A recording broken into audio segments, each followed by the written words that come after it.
Hello everyone, কেমন আছেন সবাই? আশা করি ভালো আছেন।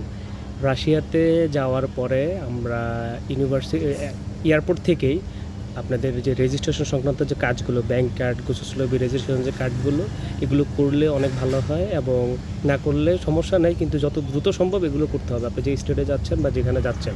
আমার সাথে এক ভাই ছিল, আমরা যখন গেছি ভাইয়ের কোনো কারণে ভাইয়ের এয়ারপোর্ট থেকে ভাইয়ের ব্যাংক কার্ড এবং গোসুসলভি এগুলো করতে পারেনি, রেজিস্ট্রেশন করতে পারেনি।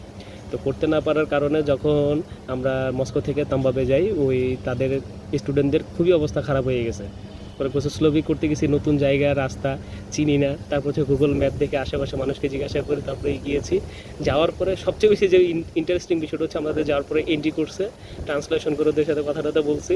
এন্ট্রি করার পরে আমাদের নাম বাংলাদেশের মধ্যে, আপনি যখন গ্রামীণ ফোন বা কোনো ব্যাংক বা কোনো জায়গায় যখন আপনি সার্ভিস নিতে যাবেন, যাওয়ার পরে আপনি ঢোকার সাথে সাথে দেখবেন আপনার একটা নাম লেখে একটা এন্ট্রি করে একটা স্লিপ দেয়, কিন্তু আমাদেরকে স্লিপটা দেয় আর স্লিপ দিয়েছে। আমরা বসে আছি কিন্তু কীভাবে করবো বুঝতে পারতেছি না, আমাদেরকে ডাকতেছে, আমরা যেতেও পারছি না। এটি নিয়ে অনেক হ্যাসেল হয়েছে।